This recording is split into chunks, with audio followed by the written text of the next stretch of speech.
오프닝 장면에서 신은 15세 소년 토야 모치즈키에게 실수로 세상 아래에 번개를 떨어뜨려 그가 갑작스럽게 죽게 된 것에 대해 사과합니다.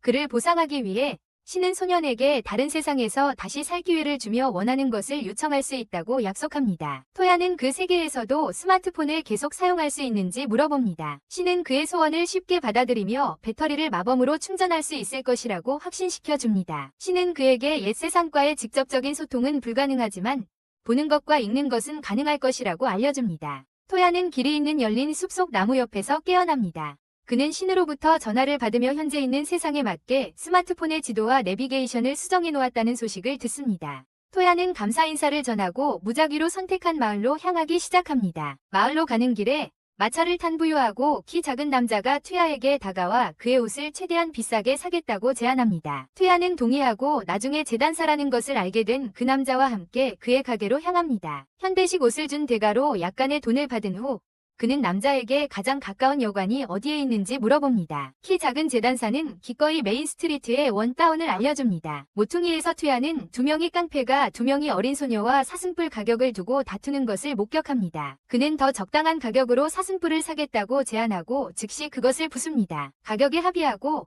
깡패들은 신이 선물로 기본 능력이 강화된 투야와 싸움을 시작합니다. 향상된 능력으로 그는 쉽게 깡패들을 물리치고 소녀들에게 약속한 금화 1개를 줍니다. 소녀들은 그에게 감사하며 쌍둥이라고 소개한다. 형인 엘사 실루에스카와 동생인 닌자 실루에스카다. 그는 엉망인 것에 대해 사과하며 자신을 모치즈키 투야라고 소개한다. 소녀는 그가 이 마을에서 무엇을 하고 있는지, 혹시 가족성으로 먼저 소개했으니 이 신인지 묻는다. 투야는 음을 내며 그는 실버문 여관을 찾고 있다고 말한다. 막내 쌍둥이인 닌지는 그 여관이 그들이 현재 거주하는 곳이라고 언급한다. 여관에서 투야는 한 달치 월세를 지불하고 소녀들과 차를 마시며 그들이 폭력배와 얽히게 된 이유를 이야기한다. 소녀들은 서로 대화하면서 길드에 등록하는 것에 대해 언급한다. 투야는 흥미를 느끼고 자신도 돈을 벌기 위해 그들과 함께 가도 되냐고 묻습니다. 다음날 아침 길드에서 투야는 신세계 사람들과 대화는 할 수 있지만 그들의 글을 읽을 수는 없다는 것을 깨닫습니다. 여자들이 보상 있는 일을 제안하자 투야는 게시판에 적힌 글을 읽을 수 없다고 고백합니다. 린지가 동쪽 숲에서 웹불 늑대 5마리를 처치하면 보상으로 구리동전 18개를 받을 수 있는 임무라고 읽어줍니다. 엘사는 그룹을 결성하자고 제안하고 모두 동의하며 게시판에서 임무 게시물을 찢어 카운터에서 신청합니다. 무기를 구한 후 엘사는 작전을 세웁니다. 그녀는 동생 린즈를 후방으로 자신을 선봉으로 배치합니다. 그녀는 투야도 선봉으로 함께하리라 생각합니다. 린즈는 투야가 선택한 검이 이신검임을 알아보고 엘시는 그에게 길드 카드를 잃지 말라고 지시한다. 숲에서 삼총사는 쉽게 6마리의 외눈 울프를 처치한다. 길드로 돌아온 삼총사는 처치한 늑대들로부터 모은 6개의 뿔 중 5개를 제출하며 6번째 뿔은 첫 번째 임무의 기념으로 간직하기로 한다. 직원은 그들의 길드 카드에 합의된 18개의 구리 동전을 지급하고 그들의 노고에 감사한다. 그날 여관에서 차를 마시며 세 사람은 첫 번째 임무의 성공에 대해 이야기한다. 투야는 소녀들에게 부탁을 한다. 그는 읽고 쓰는 법을 가르쳐달라고 요청한다. 엘사는 그를 동생이라고 부르며 자신이 얼마나 똑똑한지 자랑한다. 린즈는 긴장하며 동의하고 투야는 그녀에게 감사하며 다시 마법의 방법을 가르쳐줄 수 있는지 묻습니다. 린즈는 마법이 타고난 적성의 영향을 많이 받으며 적성이 없는 사람은 아무리 노력해도 마법을 사용할 수 없다고 설명합니다. 투야는 적성이라는 용어를 이해하지 못하지만 어떤 사람이 그에게 승인 도장을 주었고 곧 마법을 사용할 수 있을 것이라고 말했다고 말합니다. 그는 여자들에게 자신의 적성이 무엇인지 알아낼 방법이 있는지 묻고 린즈는 주머니에서 여러 색깔의 주문석 가방을 꺼냅니다. 그녀는 그것들이 마법의 에너지를 증폭하고 저장하며 방출한다고 설명합니다. 그녀는 파란 돌을 집어 빈 찻잔 위에 놓고 돌에서 물이 흐르도록 명령하는 예를 보여줍니다. 그녀는 이 예시가 능동적인 마법이며 주문석이 그녀의 마법 에너지에 반응하여 물을 생성했다고 설명합니다. 한편 엘시는 돌에서 물을 명령하려 하지만 실패합니다. 그녀는 언니와 달리 물에 대한 소질이 없어서 물 마법을 사용할 수 없다고 설명한다. 린즈는 언니가 물 마법을 사용할 수 없지만 대신 강화 마법을 사용할 수 있으며 반대로 자신은 강화 마법을 사용할 수 없으니 강화에 대한 소질이 필요하다고 지적한다. 린즈는 소질이 없으면 어떤 마법도 사용할 수 없다고 덧붙여 설명한다. 그녀는 파란 마법석을 투야에게 건네며 물이여 나와라 라고 주문하라고 지시한다. 투야가 지시에 따라 주문을 외우자 그의 경우에는 마법석에서 물이 세차게 쏟아져 나온다. 퇴하는 밖으로 나가 다른 마법석들을 시험해보면서 물뿐만 아니라 불, 땅, 바람, 빛, 어둠에 대한 소질도 가지고 있음을 깨닫는다.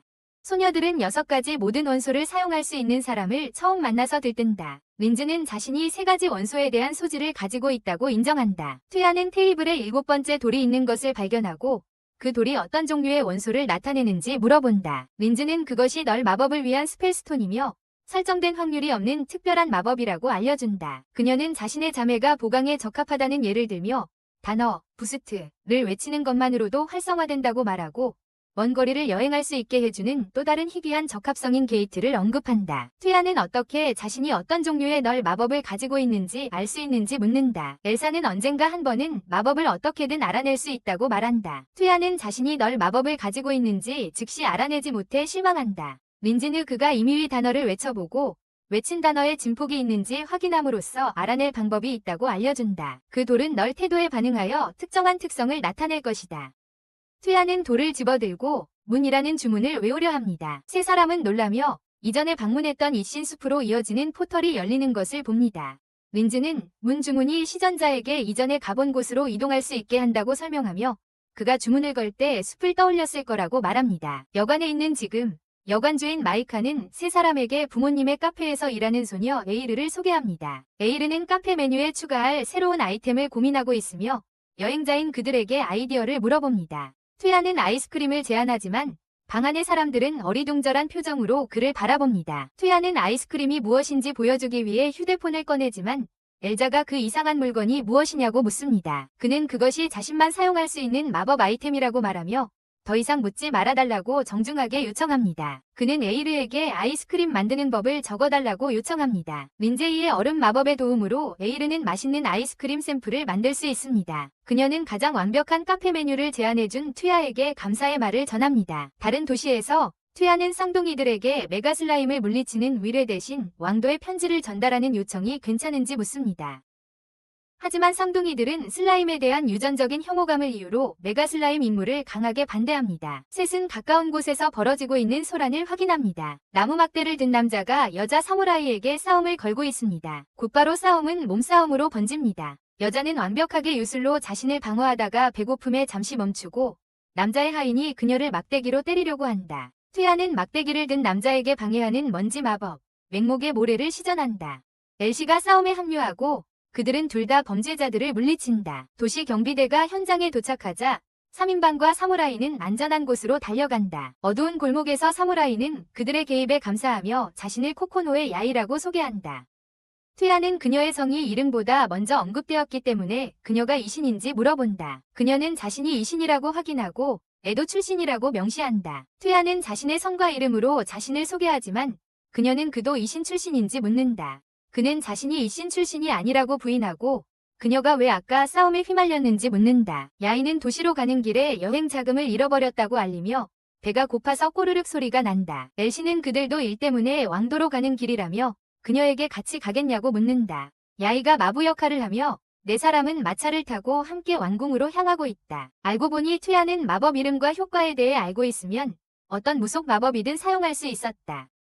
여전히 길을 가는 중에 린자는 그에게 거의 모든 관찰된 무속 마법이 들어있는 책을 건네준다. 그는 작은 물건들을 자기에게 끌어당기는 재미있는 마법을 시험해본다. 야이의 머리끈에 시도해보는데 성공한다. 소녀들은 그에게 나쁜 일을 위해 마법을 사용하지 말라고 하지만 그는 속옷을 그리기 위해 사용할 것이라고 농담을 한다. 다음 장면에서 퇴하는 강화된 감각에 또 다른 흥미로운 널 마법을 시도한다. 그는 피의 냄새를 맡고 그룹은 그 냄새가 나는 방향으로 달려간다. 숲의 다른 곳에서 그룹은 여행하는 마차를 공격하는 괴물떼와 맞선다. 숨겨진 장소의 그늘 아래 베일을 쓴 한 남자가 어두운 소환 마법으로 그들을 향해 더 많은 괴물을 소환한다. 린자와 퇴하는 소환사를 발견한다. 퇴하는 미끄러짐 널 마법을 사용하고 남자는 발이 마차를 잃고 여러 번 넘어지기 시작한다. 얼마 지나지 않아 야이는 나무에 베일을 쓴 남자를 묶어버린다. 퇴하와 소녀들은 마차를 함께 타고 여행하던 7명의 경비병들에게 감사를 받는다. 두 그룹은 멀리서 들려오는 여성의 비명을 듣는다. 모두 그 소리가 나는 곳으로 달려가 보니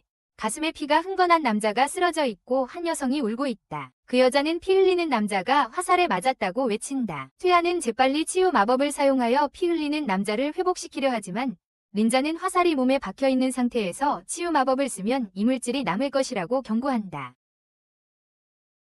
남자는 젊은 주인에게 작별 인사를 한다. 퇴하는 남자의 상처에서 화살을 빼내려 하고 성공한다. 그는 이어서 남자를 치유해준다. 코치맨이 일어나며 고통이 사라지고 있다고 알린다. 마차 밖에서 치료받은 남자가 자신을 님이라고 소개하며 오르트론 공작의 집사이고 젊은 숙녀는 공작의 딸인 수시 오르네아 오르트론이라고 소개한다. 작은 소녀는 자신의 아버지가 왕의 형이라고 알린다. 그녀는 숲에 나와 있는 이유를 설명하는데 이는 할머니를 방문한 후 왕국 수도로 돌아가는 길이라고 한다. 림은 4명이 그룹에게 경호를 요청하고 왕국 수도에 도착했을 때 적절한 보상을 하겠다고 약속한다. 그들은 동의하고 공작의 딸과 그녀의 수행원들과 함께 왕국 수도로 여행을 시작한다. 그룹은 공작의 딸과 함께 성에 도착한다. 수시는 사랑하는 아버지에게 맞이받으며 딸을 구해준 모험가들에게 고마움을 표하기 위해 머리를 숙인다. 그는 알프레드 어니스트 오틀룬다.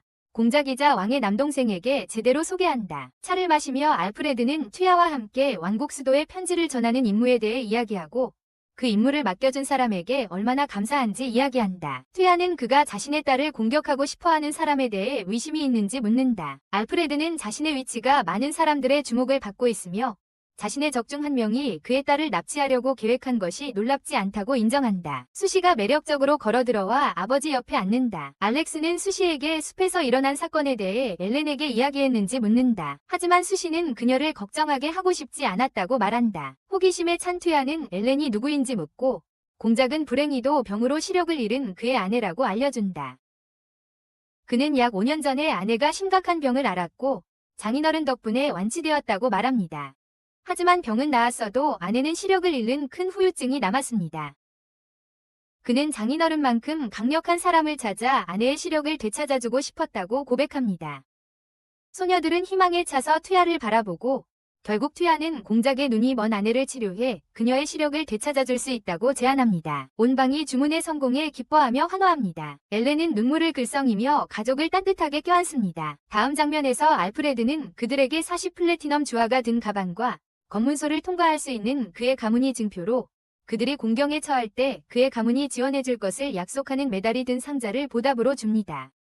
편지를 전달한 후 튀아는 야이에게 리플렉트 마을로 갈 예정임을 알리고 그녀의 계획을 묻습니다. 야이는 튀아가 얼마나 인상적인지 이야기하며 훈련을 위해 그의 곁에 남아있기를 요청한다. 세 사람은 그녀의 제안을 기쁘게 수락한다. 네 사람은 집에 돌아가기 전에 조금 쇼핑하기로 결정한다. 가는 길에 튀아는 꼬리가 있는 남자를 보고 그가 어떤 종족인지 묻는다. 린지는 그가 반인반수라고 말한 후 그들이 가지고 있는 다른 종족으로는 엘프, 드워프, 여러 종류의 짐승, 그리고 다양한 요정이 있다고 언급한다. 엘시는 그들 앞에 있는 고민에 찬 작은 반인반수를 발견하고 모두 그녀에게 다가가 괜찮은지 묻는다. 눈에 눈물을 머금고 그녀는 튀아에게 동료와 헤어져서 길을 잃었다고 말한다. 튀아는 스마트폰에 있는 지도를 이용해 잃어버린 소녀와 그녀의 언니를 제외시킨다. 다음 장면에서 세 소녀는 그들의 마차 옆에서 튀아를 기다리고 있다. 튀아는 자신의 마법 저항력을 높여주는 모피 코트를 입고 나타난다. 하지만 반대로 그가 가지지 않은 속성으로부터 받는 피해도 배로 증가한다. 소녀들은 그를 약간 놀리다가 마차로 돌아간다. 비오는 저녁, 튀아는 장기 두고 있는 두 남자에게 다가가며 며칠 동안 장기를 두고 있는 것에 불평한다. 튀아는 소녀들이 어디 있는지 물어보고 린지의 방에 있다고 듣는다. 하지만 엘시와 야이는 카페에 새로운 디저트를 사러 나간다. 그 순간 두 여성이 여관에 도착해 친구 미카와 공작을 위해 롤케이크를 선물로 가지고 온다. 튀아는 자신의 게이트 널 주문을 통해 공작과 그의 가족을 방문한다. 그는 공작에게 쇼기판을 주고 그의 가족에게는 롤케이크 상자를 주며 모두가 즐거워하고 저택의 셰프에게 레시피와 만드는 방법을 제공하겠다고 제안한다. 튀아는 공작에게 쇼기 게임 방법을 설명하고 그가 게임을 하고 싶어 하는지 묻는다. 몇 시간 후 알프레드는 튀아에게 한 게임 더 해달라고 애원하지만 튀아는 이미 늦었으니 집에 가야 한다고 거절한다. 다음 날 왕국의 길드에서 4명이 일행은 게시판의 긴 일자리 목록을 감탄하며 바라본다. 튀아는 메가 슬라임을 처치하는 일자리를 담은 포스터를 보여주지만 소녀들은 격렬히 반대한다. 그는 긴장하며 갑옷을 입은 괴물을 처치하는 무작위 포스터를 선택한다. 괴물을 처치한 후 4명은 빈둥거리며 숨겨진 보물을 찾는 것이 얼마나 멋질지에 대해 이야기한다. 튀아는 자신의 탐색 무효 마법을 사용해 숨겨진 보물을 찾으려 하지만 가까이에서 찾을 수 없다. 그는 다시 시도하지만 이번에는 역사적 유물들을 찾고 있습니다. 그는 주변의 잔해에 가려진 큰 것을 발견합니다. 린즈는 그녀의 화염 마법을 사용해 돌 더미를 분해하고 오래된 석조문을 드러냅니다. 그들은 문을 밀고 열어보니 그것이 던전의 계단으로 이어진다는 것을 알아냅니다. 린즈는 빛의 마법을 소환하고 모두가 계단을 내려가 터널로 들어갑니다. 그들은 고대의 글과 그림이 새겨진 벽을 발견합니다. 린즈는 그것을 읽을 수 없다고 인정합니다. 퇴아는 벽에 사진을 찍고 소녀가 그의 전화 플래시에 격렬하게 반응하자 사과합니다. 엘자는 뭔가가 묻혀있는 것을 눈치채고 린자는 그것이 땅의 마법석이며 만화가 통과할 때 어떤 종류의 주문을 발동하게끔 설정된 것이라고 지적한다. 엘자는 퇴아에게 마법석에 만화를 넣어달라고 요청한다. 그는 유일하게 땅의 속성을 가진 사람이다. 퇴아가 마법석을 만져서 주문을 발동시킨다. 벽이 모래로 변해 떨어져 나가면서 T자 모양의 입구가 드러난다. 일행은 입구로 들어가 기이한 모양의 유물을 발견한다. 퇴아가 유물의 먼지를 닦아내자 그 유물이 두꺼운 유리 조각이고 그 안에 빨간 구체 같은 요소가 박혀 있다는 것을 알고 놀란다. 린자의 빛 마법이 예상보다 빠르게 희미해지기 시작한다. 빛이 거의 다 사라질 무렵 빨간 요소가 더 밝게 빛나기 시작한다. 얘는 린자의 빛이 빠르게 희미해지고 있다는 걸 알아차립니다. 그녀의 빛의 만화가 유리 속의 빨간 요소에 의해 흡수되고 있기 때문입니다. 충분한 빛을 흡수한 후 빨간 구체는 유리 속을 따라 빨간 빛 패턴을 발산하다가 몸 전체가 눈부신 네온 핑크가 되고 귀를 멍하게 하는 소리 파동을 방출합니다. 던전의 벽이 금이 가기 시작합니다. 퇴아는 불안해하며 재빨리 던전 입구로 게이트를 만듭니다. 그들은 목격한 장면에 대해 불안하게 토론합니다. 동시에 붕괴된 던전에서 붉은 빛의 광선들이 하늘 높이 발사됩니다. 빛은 확장되고 그들에게 맹렬히 돌진하는 곤충 같은 괴물을 드러냅니다. 라인즈는 그것을 향해 불화살을 쏘지만 생물 앞에 빨간 요소가 쉽게 흡수합니다. 얘는 주짓수로 그것과 싸우려 하고 긁는데 성공한다. 엘제는 그것에 슈퍼펀치를 시도하지만 실패한다. 퇴아는 자신의 슬립널 마법을 사용하고 효과가 있으며 린즈에게 직접 마법을 걸지 말고 간접 마법으로 영향을 주라고 지시한다. 린스는 얼음 바위 얼음 주문을 시전하고 그것을 괴물에게 명중시킨다. 엘사는 부스트 파워로 슈퍼킥을 날리고 괴물의 다리를 부러뜨린다. 그들의 놀라움에 괴물은 부러진 다리를 재생하고 엘사의 가슴 오른쪽 위를 찌른다. 얘와 린자가 괴물과 싸우려 할 때 퇴아는 엘사에 찔린 상처를 치유한다. 퇴아는 재생하는 괴물을 쇼키의 판에 비유한다. 그는 아이디어를 추출하고 엘사에게 계획을 속삭인다. 그는 유리 괴물과 맞서고 유리 껍질에서 빨간 공을 손바닥으로 끌어오는 무효 마법 아포트를 시전한다. 그는 공을 하늘 높이 던지고 엘사는 그녀의 슈퍼펀치를 사용해 그것을 파괴한다. 유리 껍질이 녹아 바닥에 떨어진다. 엘사는 퇴아의 뛰어난 계획을 칭찬한다. 린자는 그 장소가 한때 왕실 수도였으므로 사건을 국가정부에 보고하는 것이 마땅하다고 제안한다. 공작의 저택에서 퇴아는 알프레드에게 그들의 발견을 보고하고 알프레드는 공식 탐사를 파견하여 조사할 것이며 마법 짐승에 대해서도 살펴보겠다고 보장한다. 퇴아는 공작에게 지하 유적이 무너졌음에도 불구하고 릴리프의 사진을 얻었다고 말한다. 엘프리드는 놀랍게도 퇴아가 자신에게 어떤 장치를 제시했는지 요구한다. 퇴아는 그것이 그의 마법 주문 중 하나로 이미지를 기록하기 위한 것이라고 거짓말을 하고 시간이 날 때 하나 만들어주겠다고 제안한다. 엘프리드는 그들의 발견이 왜 수도가 이전되었는지에 대한 단서를 포함하고 있을 수 있다고 제안한다. 퇴아는 이전의 왕궁이 왜 이전되었는지에 대한 기록이 없고 엘프리드의 그런 기록도 어디에도 없다고 묻는다. 그는 겸손하게 퇴아와 그의 일행에게 이 문제를 도와달라고 요청한다. 퇴아는 기꺼이 즉시 도와주겠다고 동의한다. 공작의 집 밖에서 일행은 보물을 찾지 못한 것에 대해 불평하지만 퇴아는 그들에게 미래의 보물 사냥을 할 수 있다고 확신시킨다. 그는 게이트를 열고 모두 집으로 돌아간다. 다음 장면에서 퇴아는 공작을 찾아가지만 마침 그의 성문 밖에서 마차 안에 있는 그를 만나게 됩니다. 알프레드는 그의 형, 왕이 독살되었다고 설명합니다. 궁으로 가는 마차 안에서 알프레드는 퇴아에게 자신의 형이 왕국과 무역을 반대하는 귀족들에게 독살당했을 가능성이 있다고 이야기합니다. 그 왕국은 새로 세워진 왕국인 미스미드로 그 왕은 박쥐인간입니다. 그는 형이 미스미드와 동맹을 맺으려 했으며 만약 그가 죽으면 왕위는 그의 장녀인 유미나 공주에게 돌아갈 것이라고 설명합니다. 그는 더 나아가 독살은 분명 왕세자비와의 정치적 결혼을 통해 권력을 얻으려는 누군가의 소행이라고 설명합니다. 그는 퇴아에게 자신의 아내의 시력을 회복시켰던 치유마법으로 형에게서 독을 빨리 제거해달라고 부탁합니다. 궁에 도착하자 알프레드와 퇴아는 발사백작의 환영을 받습니다. 그는 방금 왕을 노리던 범인을 잡았다고 전합니다. 그는 이상한 미소를 지으며 그 범인이 미스미드의 대사라고 보고하고 대사의 목을 베어 미스미드로 돌려보내야 한다고 주장합니다. 알프레드는 그를 즉시 피하고 결정은 왕에게 달려있다고 말합니다. 병상에 있는 왕을 위해 왕비, 공주, 그리고 다른 중요한 인물들이 그에게 연민을 표합니다. 알프레드는 방을 막고 투야의 치유의 손길을 요청합니다. 투야는 회복 마법을 사용해 왕을 치유합니다. 왕은 몸을 일으켜 친절한 치유자가 누구인지 형제에게 묻습니다. 알프레드는 그를 아내의 시력을 치유한 남자, 모치즈키 투야라고 소개합니다. 왕은 투야에게 감사를 표합니다. 왕실의 공식 마법사는 그의 회복 마법을 상상하며 자신의 이름인 샬럿으로 소개합니다. 그녀는 그에게 다른 속성도 가지고 있는지 물어보고 투야는 약간 긴장하며 몇 가지를 말합니다. 공주가 얼굴이 붉어지며 아버지를 구해준 것에 감사하고 이상하게도 그가 어린 소녀를 싫어하는지 물어본다. 한편 왕은 그를 죽이려는 미스미드 왕국의 이유와 이득에 대해 고민한다.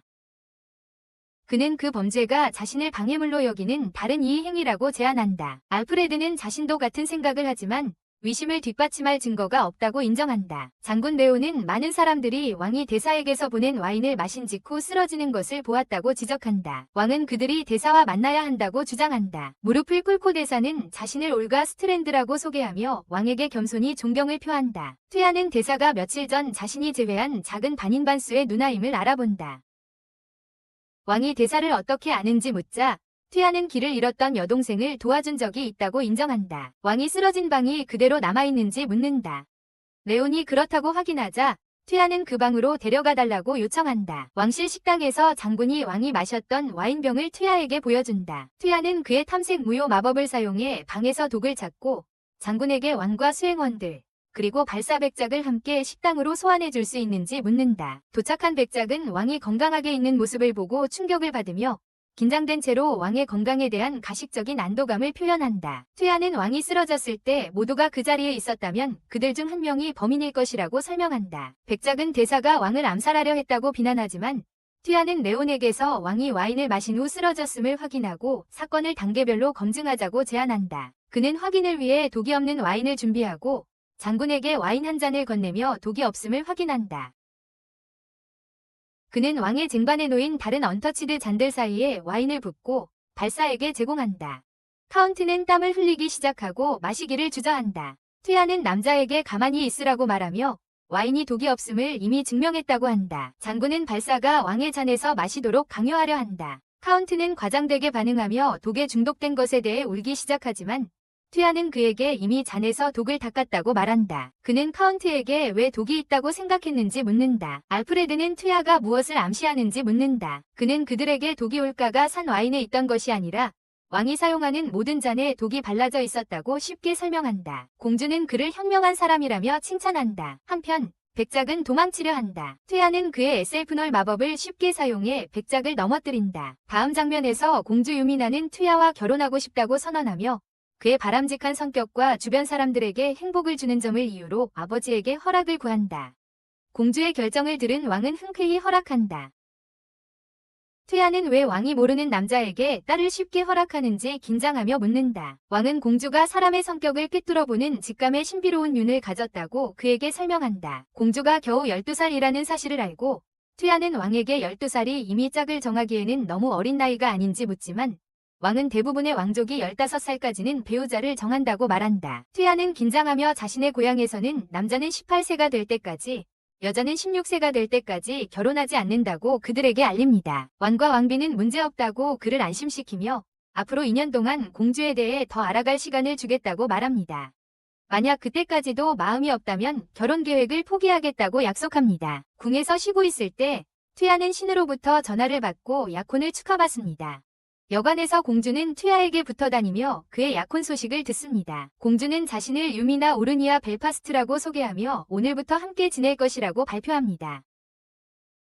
공주는 자신에게 격식을 차리지 말라고 하며 아버지가 자신을 그들과 함께 살도록 보냈다고 전합니다. 숲속에서 5명의 일행은 왕 고릴라를 처치하는 임무를 떠납니다. 공주는 주위의 왕 고릴라를 찾기 위해 늑대를 소환하고 투야에게 소환 마법을 가르쳐주겠다고 제안합니다. 곧바로 늑대들은 왕 유인원을 찾아 주인에게로 돌아갑니다. 5명은 무기를 꺼내 들고 유인원들과 정면으로 맞섭니다. 전투가 성공적으로 끝난 후 그는 자신만 남자라며 불평을 합니다. 그는 또한 길드에서 눈에 띄는 것이 여자들의 아름다움 때문이라며 주위의 시선이 점점 부담스럽다고 지적합니다. 여관에서 튀아는 소환 무속 마법을 배웁니다. 유미나는 소환수와 계약을 맺어야 성공적으로 소환할 수 있다고 말합니다. 소환수는 하얀 호랑이로 나타나는데 이는 소환 가능한 가장 높은 등급의 짐승입니다. 유미나는 두려움에 떱니다. 하얀 야수는 튀아에게 자신의 마력의 질과 양을 보여달라고 요청합니다. 야수는 그에게 자신의 몸에 손을 대고 마력을 주입하라고 지시합니다. 그가 손을 대자 야수는 제압당합니다. 야수는 튀아와 주종 계약을 맺기로 동의하고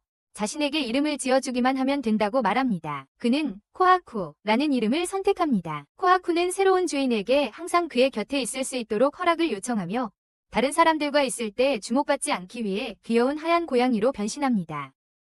소녀는 튀아에게 다가와 사랑스러운 고양이에게 감탄합니다. 다른 임무를 수행하러 가는 길에 무기력하게 마차에 앉아있는 그룹. 소녀들은 슬라임을 조사하라는 임무를 받고 불평하지만 튀아는 그들을 격려하려고 한다. 한 건물에서 튀아는 대야에 맞고 그 대야는 슬라임으로 변형된다. 린지와 유미나는 변형된 슬라임이 그들이 익숙한 종이 아니라는 점을 지적한다. 린지는 그룹에게 건물 안에서 연구 문서를 찾아보라고 한다. 무너진 도서관에서 린지는 슬라임들이 살고 있는 건물에서 파괴되지 않은 발견의 책을 찾는다. 도서관에서 나가는 길에 그룹은 여러 개의 녹색 슬라임과 마주친다. 튀아는 소녀들에게 마법력을 사용하지 말라고 요청하고 코하쿠에게 흰 호랑이로 변신하라고 명령한다. 코하쿠는 슬라임을 비추기 위해 충분히 포효하고 그들을 벽에 부딪힌다. 하지만 초록 슬라임들은 쉽게 쌓여 그들 가까이 떨어졌다. 튀아는 모두에게 위층으로 뛰어가자고 제안했다. 계단에서 그룹은 초록 슬라임들이 계단 아래에 머물러 있는 것을 발견했다. 소녀들은 여러 종류의 슬라임들이 평화롭게 공존하기 위해 자신들만의 영토를 형성한 것 같다고 추측했다. 그들은 계단을 내려오는 또 다른 종류의 슬라임 무리를 발견했다. 린즈는 오래된 도서관에서 얻은 책에서 슬라임들의 이름과 특성을 읽어준다. 그녀는 그들이 위협을 감지하면 윤활렉을 분비하는 로션 슬라임들이며 실패작이라 인간에게는 해가 없다고 설명했다. 위쪽 슬라임에서 나온 액체로 인해 소녀들은 아래에 있는 초록 슬라임 무리로 떨어졌다. 튀아는 소녀들을 계단으로 데려가서 구한다. 그는 그들의 반쯤 녹은 옷을 상상한다. 이제 제대로 옷을 입은 일행은 건물 복도를 걸어가며 벽에 있는 여러 벌거벗은 여성 조각상을 발견한다. 튀아는 상자에 주목하고 가까이 다가가서 조사한다. 그는 조각상의 가슴을 만져보고 그것들이 분홍색 슬라임으로 변하자 놀란다. 린즈는 그것들이 작은 가슴에 달라붙어 부각시키는 것을 좋아하는 가슴 슬라임이라고 읽는다. 가슴 슬라임이 공주에게 다가가 그녀의 가슴에 붙으려 한다. 유미나는 짜증을 내며 단 한 번이 마법 주문으로 그들을 없애고 부끄럽게도 자신은 아직 성장 중이라고 설명한다. 슬라임 연구자의 실험실에서 그룹은 의자에 앉아있는 옷을 입은 해골을 발견한다. 다음 장면에서 5명의 그룹은 슬라임이 있는 슬라임 연구 건물이 불에 타는 것을 지켜본다. 코하쿠는 주인에게 인간 마을을 관찰하고 싶다고 말한다. 다음 날 튀아는 요청한 대로 흰 고양이를 안고 마을을 지나간다. 그들은 야에가 울고 있는 아이를 도우려는 모습을 보고 그녀에게 다가간다. 야에는 그들에게 작은 소녀가 길을 잃었다고 말하며 그녀의 이름을 알 수 없다고 불평한다. 튀아는 자신의 하인을 보내 그녀의 이름을 물어보고 탐색 무효 마법을 사용해 잃어버린 소녀의 가족을 찾는다. 그는 얘에게 탐색 반경 내에서 그녀의 가족을 찾을 수 없다고 말한다. 그는 다시 시도하지만 이번에는 스마트폰의 지도를 사용하여 소녀의 어머니를 찾을 수 있다. 그들은 딸과 어머니를 제외시키고 어머니는 이미 경찰관에게 신고하고 있었다. 야에가 묻는다. 왜 주문이 그의 스마트폰에서 작동할 수 있었는지. 튀아는 일반적인 탐색 주문과 달리 전화가 더 넓은 범위에서 찾고 있는 것을 발견할 수 있지만 건물 이름만 검색할 수 있다고 설명한다. 야에는 식당에서 차를 마시며 자신의 기기를 사용해 오빠를 찾을 수 있는지 간절히 묻는다. 튀아가 야에에게 왜 오빠를 찾고 있는지 묻는다. 야에는 여행을 떠난 이후로 오빠를 보지 못했으며 그에 대해 걱정하고 있다고 설명한다. 튀아는 그의 스마트폰에서 탐색 주문을 사용하기 전에 그녀의 가족에 대한 자세한 내용을 묻는다. 그는 애에게 그녀의 형이 도장에서 움직이고 있으며 아마도 시합 중일 것이라고 알려준다. 린지는 여관에서 튀아의 방에 들어가 고서점에서 발견한 두루마리를 보여준다. 그녀는 그에게 이 두루마리에 고대 마법의 문자들이 포함되어 있어 자신이 일부만 읽을 수 있다고 설명한다. 튀아는 매혹적인 무효 마법을 사용해 컵과 3세트의 동전을 고대 마법 문자로 읽을 수 있는 안경 한 쌍으로 변형시킨다. 린지는 안경을 착용하고 두루마리를 쉽게 읽는다. 잊으신 숲에서 튀아는 린지가 두루마리를 시험하는 것을 지켜본다. 수많은 시도 끝에 린지는 만화가 고갈되어 튀아의 품에서 기절한다. 다음날 숲에서 린지는 고대 두루마리의 마법을 다시 연습해보려고 한다. 만화가 다 떨어진 후 튀아는 전날 저녁 엘자에게 배운 요새화 무효화 주문으로 마력을 재생합니다. 린지는 그 주문을 제대로 실행하기 어렵다고 느낍니다. 그녀는 버블 폭탄이 무엇인지 시각화하기 힘들다고 불평합니다. 그녀는 튀아에게 주문을 올바르게 시전하기 전에 주문의 의미를 시각화해야 한다고 설명합니다. 튀아는 그녀에게 버블은 액체 속의 거품이며 폭탄은 폭발물이라고 알려줍니다. 그녀는 그의 설명을 시각화하기 어렵다고 다시 한번 불평합니다. 튀아는 다시 시도하며 그녀에게 비눗방울을 상상해보라고 합니다. 그녀는 비눗방울이 터지는 것을 상상하며 다시 주문을 시도합니다. 그녀는 물방울 폭탄 마법을 성공적으로 실행할 수 있게 되어 기뻐합니다. 다음 장면에서 엘자는 부러진 손 갑옷을 슬퍼하며 새로 구입하기 위해 튀아에게 왕도로 데려가달라고 부탁합니다. 갑옷을 산 후 둘은 걷기 시작하고 엘자는 아름다운 빨간색과 검은색 드레스를 가게 창문 너머로 보고 탐을 냅니다. 튀아는 그녀에게 입어보라고 강요합니다. 그는 드레스가 완벽하게 맞는다고 칭찬하며 그녀에게 선물로 사주겠다고 제안합니다. 여관에서 소녀들은 엘자의 귀여운 새 옷차림을 보고 감탄하며 튀아에게 자신들에게도 하나씩 사달라고 요구합니다. 마이카는 공주님에게 왕궁에서 편지가 왔다고 발표합니다. 유미나는 튀아에게 왕궁에서 그들의 방문을 요청했다고 알립니다. 그녀는 그가 왕과의 이전 사건을 해결한 대가로 기사 자기를 부여하고 싶다고 말합니다. 튀아는 그런 보상을 거부할 수 있는지 물어보고 소녀들은 그가 그런 명예로운 보상을 왜 거부하고 싶어 할지에 대해 떠들어댑니다. 공주는 가능하다고 확인하지만 그럴 경우 공개적인 자리에서 이유를 말해야 한다고 전합니다. 튀아는 긴장하여 코아쿠를 손으로 움켜잡습니다. 튀아는 기사 자기 대신에 저택을 받게 되고 그룹은 이미 가구가 비치된 저택을 탐험합니다. 그는 이렇게 큰 공간을 청소하는 것이 얼마나 번거로울지 불평합니다. 소녀들은 겸손하게 그와 함께 살 수 있는지 물어봅니다. 튀아는 그들을 모두 가족처럼 여기고 그와 함께 사는 것은 문제가 되지 않는다고 말합니다. 다음 장면에서 튀아와 코아쿠는 마당에서 바람을 즐기고 소녀들은 다시 한번 그와 함께 사는 것에 괜찮은지 묻습니다. 그는 다시 한번 그들과 같은 집에 사는 것에 괜찮다고 확신시킵니다. 집사들은 계급 순서에 따라 새로운 주인들에게 자신을 소개합니다. 유미나는 튀아에게 집사 라임이 그녀의 아버지를 오랫동안 돌봐왔다는 것을 기쁘게 전합니다. 튀아는 왕이 자신의 집사를 보내서 자신을 섬기게 했다는 사실에 놀랍니다. 집사는 그에게 자신의 남동생을 구해준 사람에게 남은 인생을 바치기로 결정했다고 설명합니다.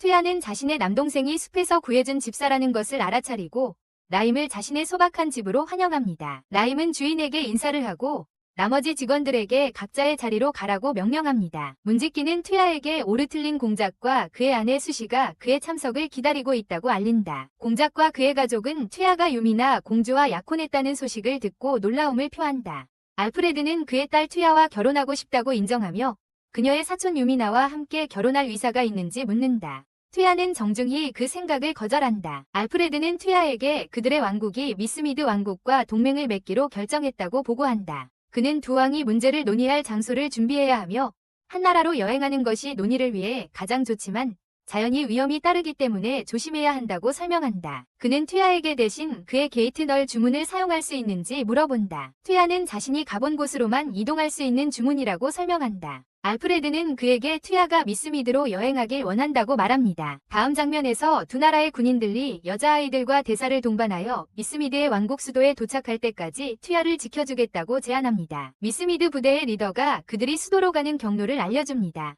미스미드 왕국 수도로 가는 길에 여자아이들은 카드게임을 하고 튀아는 대사 올가와 함께 쇼기를 둡니다. 밤에 여행자들은 모닥불 주위에 앉아 이야기를 나눕니다. 그 순간 미스미드 군인이 그들의 주의력을 끌기 위해 다가오는 사람들의 무리를 가리킵니다. 튀아는 휴대폰을 사용하고 탐색 무효 마법으로 강도를 찾기 위해 주변을 스캔합니다. 그는 그들이 28명이 강도에게 둘러싸여 있음을 발견합니다. 튀아는 다중 무효 마법인 마법으로 도적을 제압한다.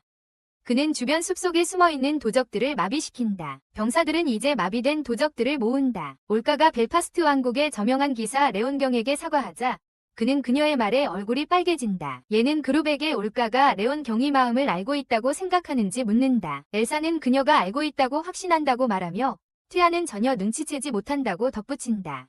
다음날 아침 튀아는 유미나와 대사의 여동생과 함께 시장을 거닐다 레온이 기념품을 사려는 모습을 발견한다. 그는 어머니를 위한 기념품을 찾고 있다고 긴장한 목소리로 말한다. 튀아는 올가의 여동생에게 그녀가 받고 싶은 기념품을 선택해달라고 요청한다. 그가 그녀를 위해 그것을 사주고 그녀가 고른 기념품 같은 것을 언니가 좋아하는지 물어본다. 올가의 언니는 언니가 좋아할 또 다른 브로치를 가리킨다. 라이오는 그들을 보고 미소 지으며 올가를 위해 브로치를 디스크리틀리 구입한다. 위스미트 국경에서 튀아는 배멀미에 걸린 린자를 등에 업고 있다. 코아키는 주인에게 누군가 자신들을 지켜보고 있다고 알리지만 완전히 그 존재를 숨기고 있다. 올가는 마차가 준비되었다고 알리고 튀아와 유미나는 올가의 새로운 머리 장식에 칭찬을 한다. 왕국으로 가는 길에 그룹은 캠프를 차리기로 결정하고 다음날 여정을 계속하기로 한다. 튀아는 게이트를 만들고 저택에서 술을 즐기고 있는 예와 엘시를 엿보며 아무도 그들의 부재를 눈치채기 전에 캠프로 돌아오라고 재촉한다. 유미나가 튀아에게 숲의 동물들이 갑자기 소란을 피우기 시작했다고 보고한다. 미스마이트 병사가 하늘에서 뭔가 큰 것이 다가오고 있다고 알린다. 드래곤이 그들 위로 날아간다. 올가가 드래곤은 일반적으로 그들의 나라 중심에 있는 성지에서 살며 침입자가 없으면 그 지역을 떠나서 난동을 부리지 않는다고 설명한다. 미스마이트 부대의 대장이 누군가가 그들의 성지에 들어왔는지 묻지만 올가는 드물게 어린 드래곤들이 마을에 나타나 난동을 부린다고 말한다. 튀아가 드래곤이 엘드 마을을 향해 곧장 나아가고 있다고 알린다. 그는 유미나에게 뒤에 남아 올가와 다른 이들을 돌보라고 지시하고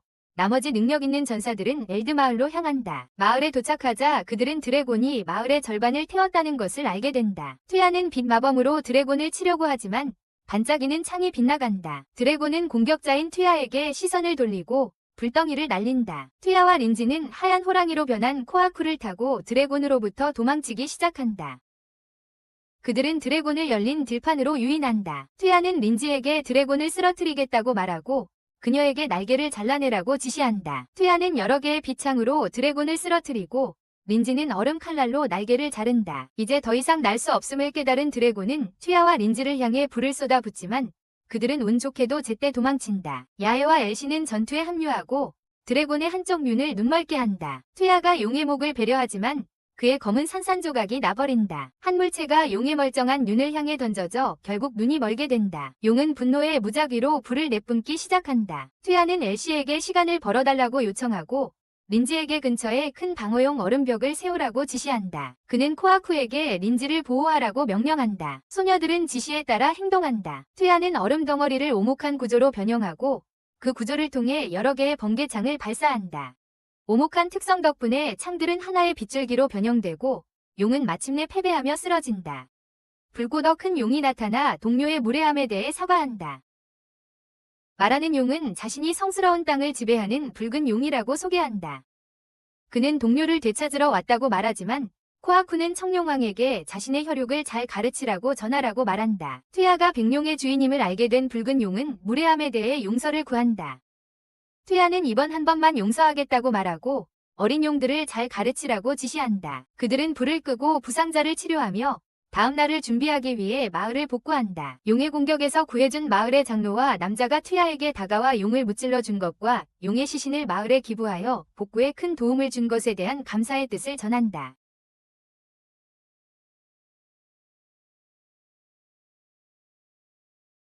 감사의 표시로 마을 사람들은 그에게 패배한 용에게서 채취한 송곳니 하나를 선물한다. 장로는 그에게 드래곤과 싸우면서 잃어버린 무기 대신에 송곳니를 재료로 사용하여 새로운 무기를 만들라고 말한다. 장로 튀아 옆에 있는 남자는 드래곤의 눈에 꽂혀 있던 단검을 돌려준다. 튀아는 단검을 살펴보지만 의심 없이 그것을 수집한다. 마차에서 튀아는 고하쿠에게 지난 밤 드래곤과 싸울 때 주변에 다른 사람이 있는 느낌을 받았는지 묻는다. 고하쿠는 주인에게 숲속에서 두 사람의 존재를 감지했지만 당시에는 마을 사람들일 것이라고 생각했다고 알린다. 미스 메이데이 왕국의 수도에서 여행자들은 짐승왕 앞에 무릎 꿇고 경의를 표한다. 왕은 그들을 환영하고 그들의 여행에 대해 예의상 묻는다. 유미나는 일어나서 엘드 마을에서 드래곤을 무찌른 이야기를 시작한다. 왕 앞에서는 그녀가 누구냐는 질문에 유미나는 벨파스트 왕국의 왕녀라고 소개합니다.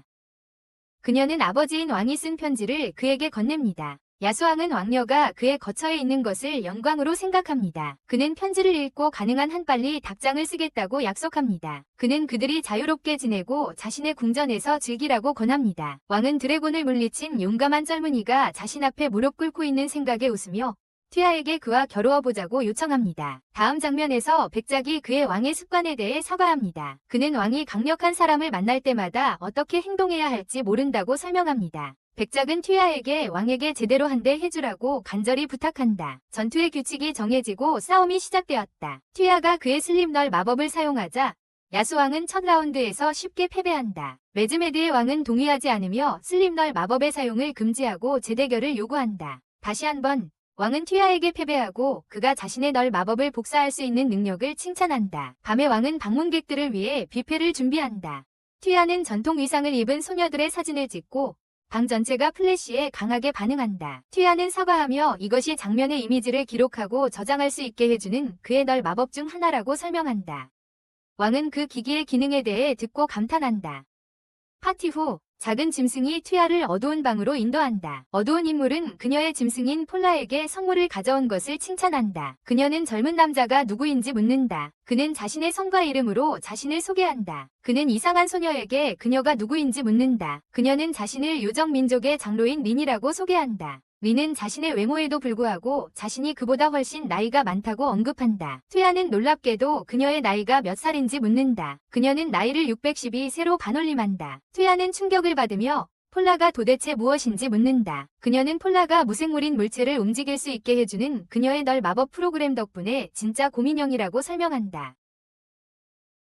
그녀는 의자를 사용하여 예를 들고 프로그램에 대해 설명한다. 마법은 단순하고 기본적인 움직임에만 사용될 수 있다. 튀아는 그녀의 널 주문을 성공적으로 재현한다. 그녀는 그의 마법 능력을 칭찬한다. 그가 모든 종류의 원소를 다룰 수 있다는 사실을 알게 된 후 린은 그에게 제자로 들어올 기회를 제안한다. 하지만 튀아는 정중하게 즉시 거절한다. 다음날 아침 이신숲에서 튀아는 린자와 유미나와 함께 드래곤 송곳니로 무기를 만들기 위해 노력한다. 튀아는 자동으로 재장전되는 총을 만든다.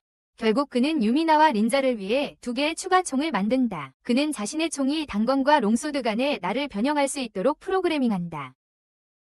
집으로 가는 길에 세 사람은 임의의 식당에서 간단히 식사하기로 결정한다. 하지만 튀아는 그의 하인 코아쿠를 통해 하인의 네트워크로 그들이 감시받고 있다는 소식을 전해 듣는다. 주인에게 그들이 그의 오른쪽에 있는 가장 높은 건물 위에 있다고 지시한다. 튀아는 소녀들에게 식당에 들어가 먼저 시작하라고 권유한다. 하인은 네트워크를 통해 소녀들을 보호하라고 코아쿠에게 명령한다. 그는 특정 범인의 원하는 위치로 순간 이동할 수 있는 무효화 마법 엑셀을 발동하여 검은 베일과 가면을 쓴 2사람 뒤에 나타난다. 검은 베일을 쓴 이상한 남자 중 한 명이 바닥에 장치를 던진다. 장치는 눈부신 빛을 방출한 후 그들은 모두 사라진다. 튀아는 스마트폰과 무효화 마법을 사용해 그들의 움직임을 추적한다. 그는 새로운 위치에서 그들 뒤에 다시 나타나 고무탄으로 그들을 쏜다. 그들을 묶은 후 푸는 그들이 누구이며 왜 자신을 관찰하고 있는지 물었습니다. 다음 장면에서 묶여있던 남자들이 사실 여성이며 벨파스트 왕의 직속 첩자로 왕녀를 보호하라는 명령을 받았다고 고백합니다. 토야는 그들 중 한 명이 용을 실명시키는 데 사용된 단검의 주인인지 묻자 첩자 중 한 명이 자신의 동료 세실의 것이라고 인정합니다. 토야가 그들이 벨파스트에서부터 자신을 따라온 것인지 묻자 첩자들은 그렇다고 답합니다. 첩자들은 자신들이 계속해서 왕녀를 그림자 속에서 보호할 것이며 자신들의 정체를 왕녀에게 비밀로 해달라고 간청합니다. 토야는 그렇게 하겠다고 동의하고 린제와 왕녀 유미나와 만나기 위해 다시 식당으로 향합니다. 식당에서 유미나는 토야를 위해 돈가스와 카라이를 주문해 놓았다고 말합니다. 린제는 음식에 뿌려진 소스를 카레라고 설명합니다. 다음 날 토야는 벨파스트에서 미스 미드로 가는 게이트를 만듭니다. 야수왕은 벨파스트의 왕을 환영하고 벨파스트의 왕은 그의 초대에 감사 인사를 전합니다. 다음 장면에서 린은 그녀의 프로그래밍된 곰 파울라와 이야기합니다. 그녀는 벨파스트의 왕궁 마법사로 있는 옛 제자 샬롯을 떠올리며 곧 벨파스트를 방문하자고 제안합니다. 그들은 저택으로 돌아오고 집사들이 그들을 맞이합니다. 메이드로 위장한 첩자 중 한 명이 튀아에게 먼저 게이트 마법으로 돌아오게 해준 것에 조용히 감사를 표합니다. 화창한 오후 마당에서 라임은 오틀린다 공작의 도착을 알리며 그를 주인에게 안내합니다. 알프레드는 튀아가 무엇을 만드는지 묻고 튀아는 모델링 롤 마법으로 자전거를 만들고 있다고 답합니다. 알프레드는 방문한 이유가 메스메디 상황을 돌봐줘서 고마움을 전하기 위함이라고 인정한다. 그는 자전거를 만드는데 얼마나 걸리는지 묻는다. 튀아는 처음 만드는 것이므로 약 30분 정도 걸릴 것이라고 말한다. 다음 장면에서 공작은 처음으로 자전거를 타보려 하지만 실패한다. 혼자 여러 번 시도한 끝에 마침내 자전거 페달을 제대로 밟는 법을 터득한다. 퇴하는 소녀들이 함께 탈 수 있도록 자전거를 더 만든다. 소녀들은 공작과 함께 누가 더 빨리 자전거를 탈 수 있는지 시합을 벌인다. 한참을 달린 후 알프레드는 퇴하에게 더 작은 자전거를 하나 만들어달라고 부탁하며 재료비를 지불하겠다고 한다.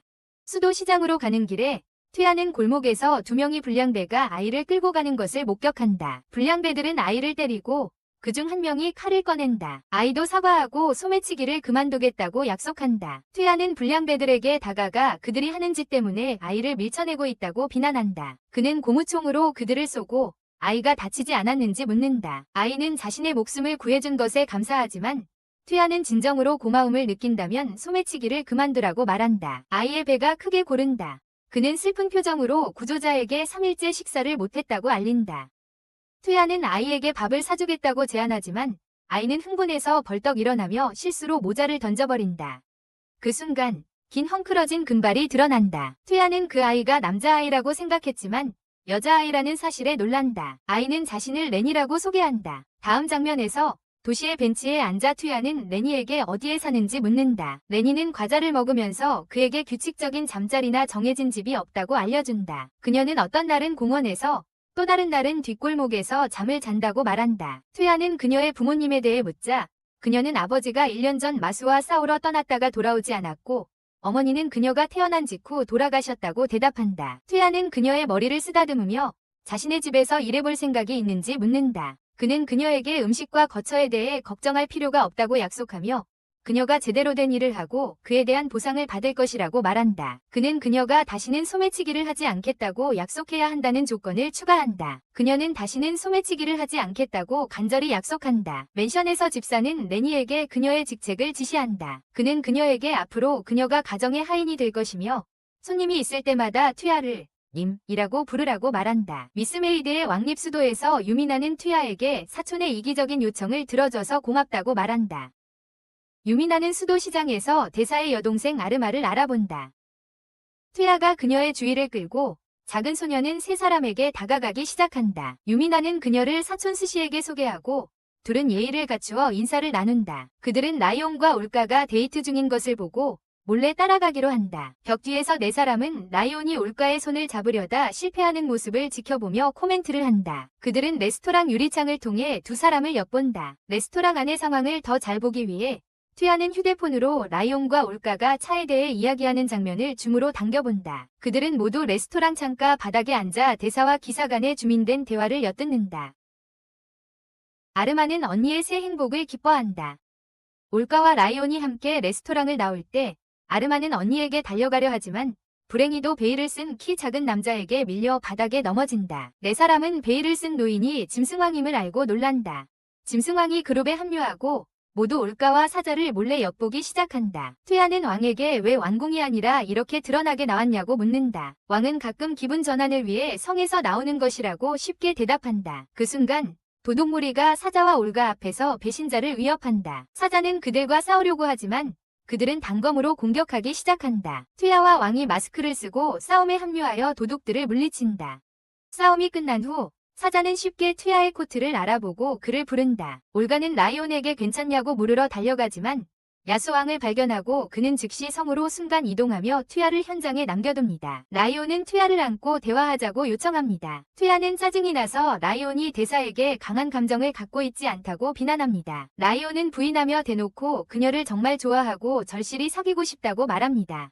퇴하는 웃으며 그가 올가에게 자신의 진심을 이야기했다고 말합니다. 라이온은 올가의 반응을 살피기 위해 긴장하며 돌아봅니다. 올가는 얼굴이 붉어지며 그와 관계를 맺고 싶다고 말합니다. 잠시 침묵이 흐른 후 라이온은 기뻐하며 구석에서 몰래 지켜보던 다른 소녀들이 새로 생긴 커플을 축하하러 달려갑니다. 퇴하와 유미나가 맨션으로 돌아오고 라이온은 그의 주인에게 방문자가 기다리고 있다고 보고한다. 폴라가 어둠 속에서 퇴하에게 다가오고 라이온은 그녀의 곁에 있는 왕실 마법사 샤를록과 함께 그녀의 존재를 알린다. 퇴하는 라이온을 왕녀의 이름으로 소개하고 미스메드의 요정들 중 한 명인 라이온은 그녀가 빛의 마법을 사용해 그녀의 날개를 보이지 않게 하고 있다고 설명한다. 퇴하는 그녀가 벨파스트에 왜 왔는지 묻는다. 그녀는 몇 달 전에 그가 수정 마법 괴물을 물리쳤다는 이야기를 궁전에서 듣고 이에 대해 이야기하고 싶다고 말한다. 차를 마시며 쌍둥이는 요정의 외모에 대해 수다를 떨지만 그녀에게 무시당한다. 퇴하는 요정에게 수정 괴물에 대해 더 이야기해달라고 요청한다. 그녀는 몇 일 전에 라레스라는 미스메드 서부의 마을에서 온 전령이 하늘에 이상한 균열을 발견했다고 주장했다고 전한다. 그녀는 호기심이 자신의 병사들 소대와 함께 마을로 이끌었다고 인정합니다. 그러나 그녀가 괴물을 조사한 후 모두가 괴물을 물리쳤다는 것을 알게 되어 놀랐습니다. 그녀는 퇴하가 다양한 무속 마법을 사용할 수 있다는 사실을 그들에게 전합니다. 그녀는 괴물의 그림을 꺼내 보이며 괴물이 하늘의 틈에서 나타났다고 말합니다. 퇴하는 그림을 집어들고 예전에 싸웠던 것과는 다른 모양이라고 지적합니다. 리에는 투명한 몸을 가진 프레이스라는 악마 유형의 생물에 대한 전설을 들었다고 말합니다. 리에는 자신이 대사로 수도에 머물고 있으며 자주 방문할 준비를 해야 한다고 전합니다. 그녀는 퇴하의 문 마법을 개선할 방법으로 그가 마음을 읽을 수 있게 하는 다른 마법을 결합할 것을 제안합니다. 회상. 그녀는 두 가지 마법을 함께 사용하면 더 이상 시각화할 수 있는 장소에 제한받지 않을 것이라고 설명합니다. 리에는 야이의 마음을 읽고 그녀가 이신 출신임을 지적하며 주문이 보여지지 않기를 원하는 기억을 읽지 않으며 시전자가 대상을 만져야 활성화된다고 확신시킵니다. 야이를 시험 대상으로 사용하여 리에는 퇴하에게 회상 무효 주문을 수행하는 방법을 가르칩니다. 그녀는 그들이 서로를 붙잡도록 요청하고 야이가 이신에 대해 생각하는 동안 퇴하에게 주문을 외치라고 지시합니다. 주문이 효과를 발휘하고 그녀는 그에게 야이의 마음에서 읽은 이신의 일부로 가는 문을 열어달라고 요청합니다. 그들은 야이의 고향으로 이동합니다. 리엔과 그룹은 네루야 유적에 대한 정보를 수집하기 위해 이신의 오에도를 방문합니다. 야이의 아버지 집에서 야이의 어머니인 나나이 여사가 그녀를 반갑게 맞이하며 야이는 어머니에게 일행을 소개합니다. 나나이 여사는 남편이 라이아스 공과 함께 전장에 갔다고 알려줍니다. 하녀 아야네는 주인께서 며칠 전 갑자기 진군해온 군대를 막기 위해 아들 주타로와 함께 가와고 요새로 떠났다고 설명합니다. 리에는 그 지역의 입장에 대해 묻고 아야네는 가와고 요새가 함락되는 것은 시간 문제라는 소문이 돌고 있다고 말합니다. 하녀의 말을 들은 야이는 걱정스러운 마음으로 퇴하에게 아버지와 오빠를 구하기 위해 가와고 요새로 데려가 달라고 요청합니다. 요새에서 안전한 거리에 있는 퇴하는 스마트폰을 사용해 야이의 오빠 주타로의 위치를 확인하고 그가 무사하다는 소식을 전합니다. 안전하게 요새에 들어가기 위해 퇴하는 먼저 요새로 들어가 안전한 장소를 찾은 후 그의 게이트널 마법으로 그 장소를 연결해주겠다고 제안합니다. 요새 안에서 병사가 주타로에게 더 이상 적군을 막아낼 수 없다고 보고합니다. 주타로는 그들이 싸우고 있는 비인간적인 생물의 정체가 무엇인지 물어보고 그의 병사는 들은 소문에 대해 알려준다. 그 생물들은 그들의 마스크가 깨질 때만 멈춘다고 하며 아직 그런 소문을 확인하지 못했다고 한다. 퇴하가 게이트 마법을 사용해 방으로 들어온다. 그는 긴장하며 무장한 병사들에게 자신을 소개한다. 자신은 모치즈키 투야, 야이의 친구이며 자신과 다른 친구들이 그들을 돕기 위해 왔다고 말한다. 주타로는 퇴하에게 겨냥했던 무기를 내려놓고 그의 여동생을 보게 해달라고 요구한다. 퇴하는 게이트를 만들어 나머지 그룹이 기다리고 있는 장소와 연결한다. 야이는 오빠를 포옹하고 아버지의 안전에 대해 묻는다. 오빠는 그가 건강하다고 안심시킨다. 퇴하는 방 안의 모든 부상병을 치유하는 마법을 준비하고 주타로에게 가면을 쓴 적들이 무엇인지 묻는다. 주타로는 그것들이 무엇인지 전혀 알지 못한다고 인정하면서도 자신이 병사에게 들은 소문을 전해준다. 리에는 그 생물들이 고대 문명의 유물, 그리고 강력한 마법 아이템일 수도 있다고 추측한다. 여러 개의 주문과 빛의 주문을 결합해 빛나는 창을 만들어 퇴하는 적들을 단번에 쉽게 파괴한다. 다음 장면에서 요새의 영주 레이아스 경과 야이의 아버지는 퇴하에게 적을 물리치는 데 도움을 주고 공주를 훌륭하게 보호한 것에 대해 감사를 표한다. 유미나는 퇴하를 자신의 경호원이자 미래의 남편으로 소개한다. 퇴하는 다케다의 군대가 다시 요새를 공격할 것으로 생각하는지 묻는다. 레이아스는 적들이 군대를 재정비하는 대로 돌아올 것이라고 제안한다. 야이의 아버지는 퇴하에게 신겐이 사망했다는 소문과 현재 암흑 전략가 야마모토 칸즈카이가 죽은 자들의 군대를 지휘하고 있다는 소식을 알려준다. 리에는 전략가가 유물이나 마법을 사용하여 시체를 조종하고 있을 가능성이 가장 높다고 덧붙입니다. 퇴하는 그 전략가를 잡으면 전투가 진정될 것인지 물어봅니다. 야이의 아버지는 아마 그럴 것이라고 확인하지만 전략가가 그의 주요 캠프의 성에 틀어박혀 있으며 정확히 어디인지 알아내지 못했다고 알려줍니다. 이상한 여자가 천장에서 뛰어내려 성이 어디에 있는지 보여주겠다고 제안합니다. 그녀는 도쿠가와 이에야스 경에게 보내는 비밀 메시지를 제시하고 타케다의 4명이 주요 장군 중 하나인 구사카 마사노부의 하인 츠바키라고 소개합니다. 편지를 읽은 후 이에야스는 구사카를 제외한 타케다의 네 주요 장군 모두가 지하 감옥에 갇혀 있으며 그들에게 간수기를 멈추고 타케다를 구해달라고 요청하고 있다고 지적합니다. 츠바키는 그녀의 주인이 전략가에게 복종하는 척하면서 타케다 가문을 되찾기를 희망하고 있다고 말합니다. 퇴야는 그들이 당면한 문제를 그들에게 맡기라고 확신시킵니다. 퇴야는 리안에게 그녀가 날개를 숨기기 위해 사용한 마법을 전체 몸에 적용할 수 있는지 물어보며 매우 가능하다고 확신한다. 퇴야는 그가 츠바키와 리안과 함께 적의 기지를 침투하자고 제안하며 많은 수가 들어가는 것에 대한 주목을 피하자고 한다. 엘지는 퇴야에게 낮에 밝을 때 가는 것은 적절하지 않다고 말하고 야이는 아버지와 형의 안부를 어머니에게 알리기 위해 집에 가야 한다고 알린다. 유미나는 모두 성 안의 사람들에게 먹이를 줄 방법을 찾자고 제안한다. 퇴야는 츠바키에게 타케다 캠프를 마음속에 그려보라고 요청하여 그녀의 마음을 읽고 그들을 캠프에 데려갈 게이트를 만들 수 있게 하려 한다. 밤에 퇴야는 리안에게 그들 둘만을 감추고 츠바키는 제외하라고 요청한다. 퇴야는 그의 게이트 주문을 통해 캠프로 들어가려고 하지만 실패한다. 리안은 게이트를 통한 텔레포트가 차단된 장벽이 있을 것이라고 설명하며 그 장벽은 프라미시즈를 대상으로 하는 주문만 무효화한다고 말한다. 결국 그들은 츠바키와 함께 캠프 입구로 걸어가기로 합의합니다. 지하 감옥에서 츠바키는 투옥된 바바 장군에게 존경을 표하며 쿠사카 주군의 명령으로 그를 구하러 왔다고 알립니다. 그녀는 퇴야와 리안을 도쿠가와 주군의 손님이라 소개하며 그들도 도움을 주기 위해 왔다고 설명합니다. 그녀는 나이토와 야마가타 장군이 어디 있는지 묻습니다. 퇴야는 모형 마법으로 새 장군을 쉽게 풀어주며 성 밖으로 나갈 수 있도록 도와줄 계획이라 말합니다. 그들이 악한 책략가를 잡는 데 도움을 주기 위해서입니다. 퇴야는 쿠사카 장군의 위치를 찾으려 하지만 장벽 때문에 찾을 수 없습니다. 한 장군이 그들을 장벽의 근원으로 안내하겠다고 제안합니다. 어두운 곳에서 리브는 빛나는 등불이 장벽을 지탱하는 부적 중 하나임을 확인합니다. 퇴야는 부적을 부수고 여러 개의 빛나는 창으로 오니 마스크 병사들을 파괴한다. 그는 새로 형성된 그룹을 기지를 지키고 있는 전략가 야마모토 칸스카이의 기지로 옮긴다.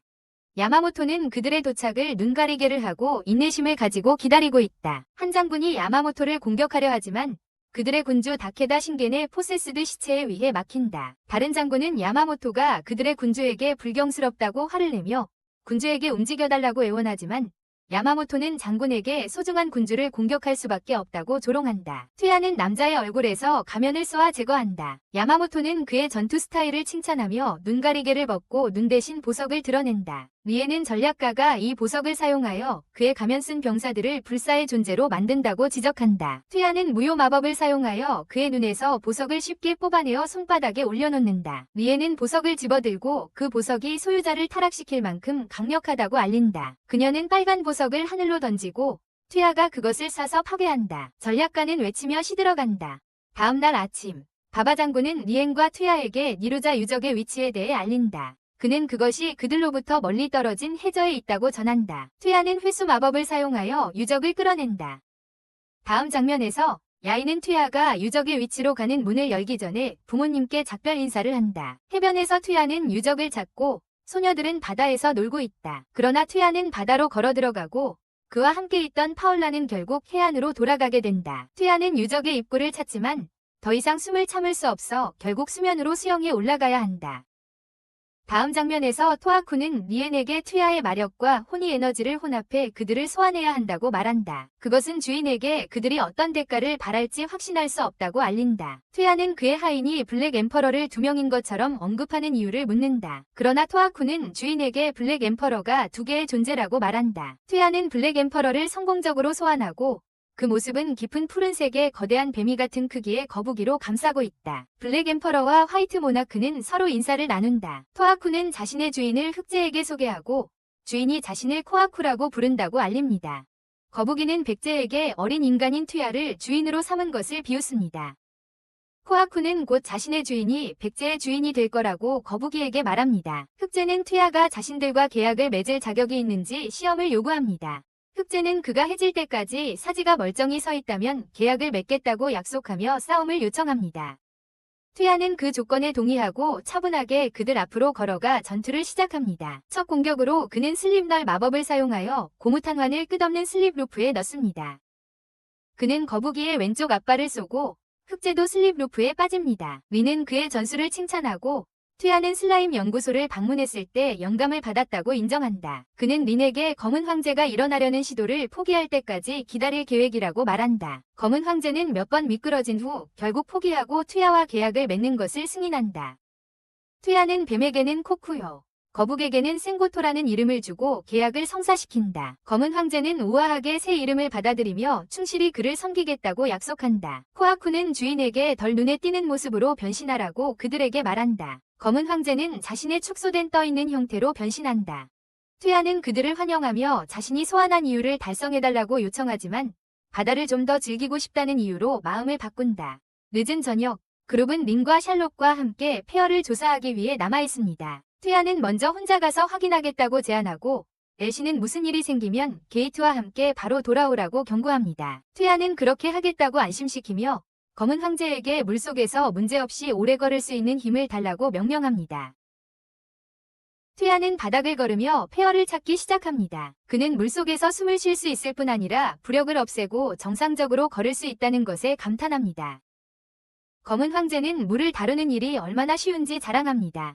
퇴아는 폐허 안을 조사하기 시작합니다. 그는 넓고 밝은 방으로 이어지는 복도를 지나갑니다. 바닥에는 푸른 마법의 돌이 놓여 있고 주변에는 짧은 기둥 위에 다른 마법의 돌들이 배치되어 있습니다. 퇴아가 파란 돌을 만지자 주변의 돌들이 우연히 빛난다.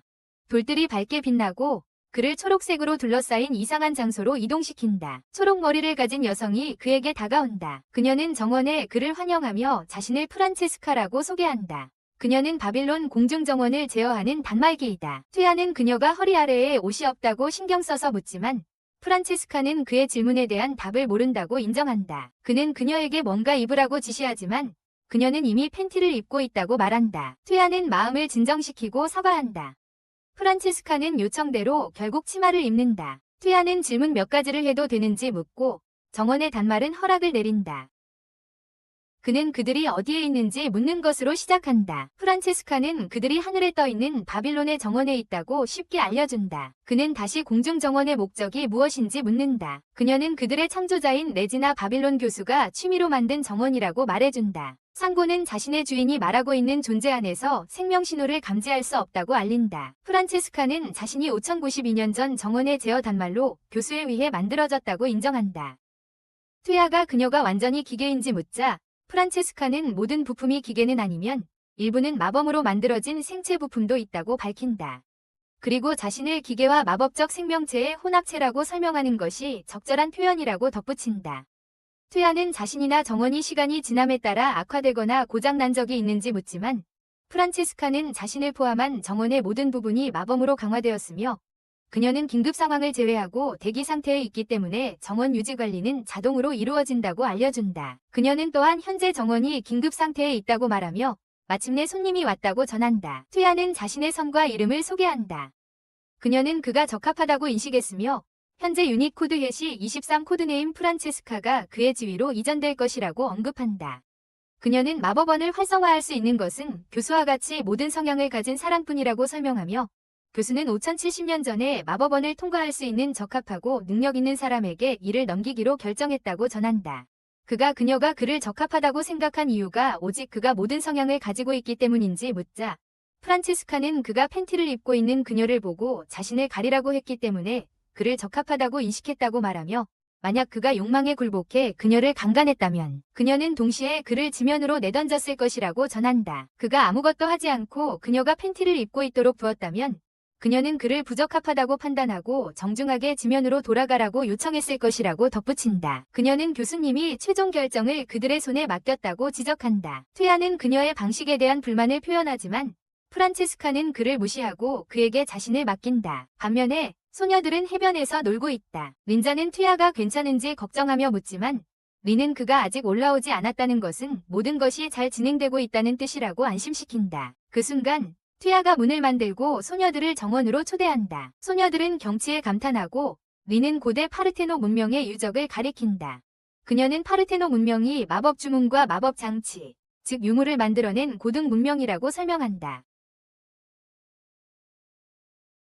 퇴아는 그룹의 프란체스카를 소개하고 그녀는 자신이 소유자라고 생각했던 린을 고치며 바빌론 정원의 소유권이 이미 그녀의 주인인 튀아에게 이전되었다고 그룹에게 말한다. 소녀들은 아름다운 마법의 정원을 구경하는 동안 나머지 문제를 린과 튀아에게 맡기기로 결정합니다. 산책을 하면서 유미나는 소녀들에게 그녀가 저택에 이사한 날에 제안한 것을 상기시킵니다. 그들은 모두 그날을 회상합니다. 유미나는 그들이 모두 튀아를 사랑하고 있다는 사실이 그녀를 불쾌하게 하지 않았고 오히려 기쁘게 생각했다고 말합니다.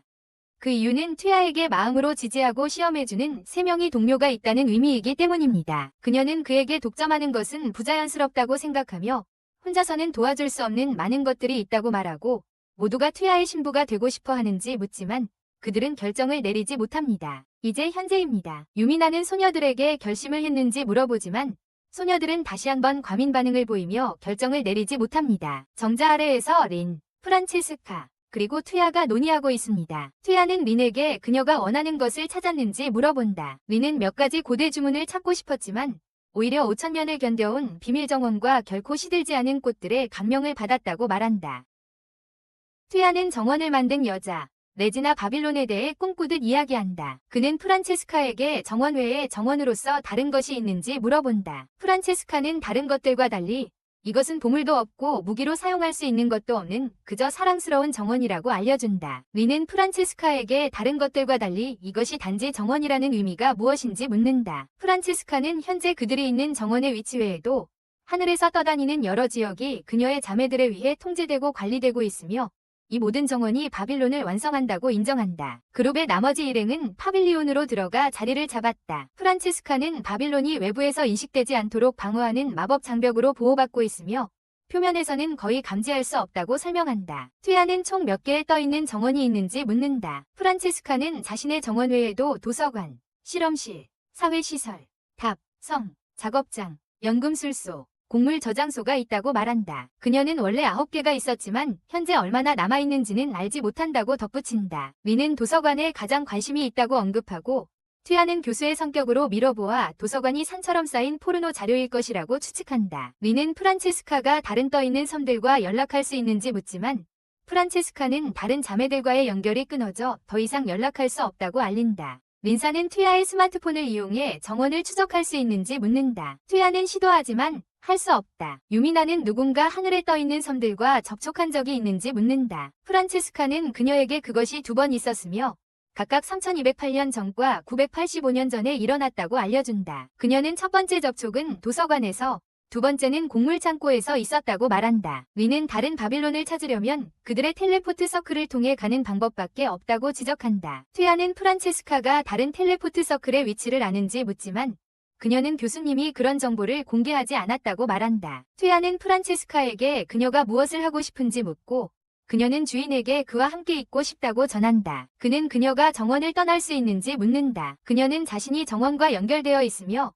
만약 문제가 생기면 언제든지 정원으로 되돌아갈 수 있는 힘이 있다고 알려준다. 그녀는 그에게 정원 등록을 완료하라고 재촉한다. 그녀는 그의 유전 정보를 등록하기 위해 그와 프렌치 키스를 하고 소유권 이전이 완료되었다고 알린다. 소녀들은 질투심에 분노하며 반응한다. 린사는 튀아를 사랑한다고 고백하고 그와 키스를 한다. 밤, 저택에서 프란체스카는 자신의 주인의 하인으로서 자신을 소개한다. 튀아는 사과하며 리암에게 프란체스카를 잘 보살펴달라고 정중히 부탁한다. 튀아는 침대에 누워 린사가 정원에서 그에게 키스하고 자신의 감정을 고백했던 순간을 회상한다. 그 순간 유미나가 그의 문을 두드리며 그의 면담을 요청한다. 그녀는 두 소녀가 그에게 키스를 훔쳤다는 사실에 화를 내며 정작 자신은 아직 그에게 키스를 받지 못했다고 말한다. 그는 그녀에게 린사의 고백에 대해 화가 나지 않느냐고 묻지만 그녀는 린사의 사랑은 너무나도 명백하고 분명하다고 그를 무시한다. 그녀는 만약 그가 가능한 한 많은 아내를 맞이하게 된다 해도 불평하지 않겠다고 인정한다. 그러나 그는 아직 자신의 진짜 아내와 입맞춤도 하지 않은 채 다른 이들에게 너무 쉽게 입맞춤을 허락해왔다고 한다. 그녀는 그가 자신을 안고 키스해준다면 용서해주겠다고 말한다. 튀아는 긴장한 채 그녀를 옆으로 살짝 안고 몇 초간 그녀의 입술에 키스한다. 유미나는 얼굴을 붉히며 자신이 그가 처음으로 키스를 시도한 상대라는 점을 지적하고 린사에 대해 어떻게 생각하는지 묻는다. 튀아는 린사가 귀엽다고 생각하고 그녀가 마음을 고백했을 때 기뻤다고 인정하지만 그녀와 린사에 대해 어떻게 해야 할지 확신이 서지 않는다고 말한다. 공주는 그가 린사를 싫어하는지 묻고 튀아는 그녀를 소중히 여긴다고 고백한다. 유미나는 방에 숨어있던 린사를 불러낸다.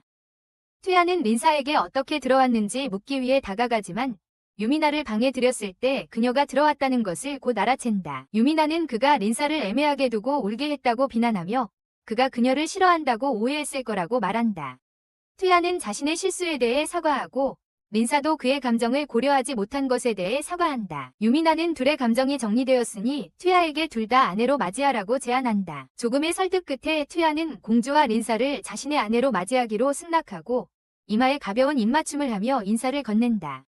다음 날 아침, 엘시가 큰 소리를 내며 퇴야를 깨우고 그에게 할 말이 있다고 한다. 그녀는 그를 발코니로 이끌고 거기에는 똑같이 짜증이 난 야예가 있다. 야예는 찡그린 얼굴로 그가 린사를 아내로 맞아들였다고 들었다고 말하고 퇴야는 긴장하며 그것을 확인한다. 엘사는 그가 그녀의 어린 쌍둥이를 사랑하는지 묻고 퇴야는 그녀를 좋아하고 소중히 여긴다고 고백한다. 엘사가 그녀의 언니가 그것을 받아들였냐고 묻고 퇴야는 그녀가 그렇다고 확인한다. 엘시는 퇴야에게 두 사람과 싸우라고 명령하고 그가 이기면 더 이상 이 문제에 대해 이야기하지 않겠지만 만약 그들이 이기면 그들의 요청 하나를 들어줘야 한다고 말한다. 엘시는 그에게 모델링에서 날카로움을 제거하라고 경고하고 싸움에서 공격 마법을 사용하는 것은 금지되며 대신 그녀는 부스트 마법을 사용하지 않겠다고 한다. 퇴야는 왜 처음부터 그들과 싸워야 하는지 긴장하며 묻는다. 야예는 그들 둘 다 뭔가 실질적인 것이 필요하다고 말하고 엘시는 그가 진지하게 대하지 않으면 평생 후회할 것이라고 그에게 언급한다. 그는 의심스럽게 총을 집어들고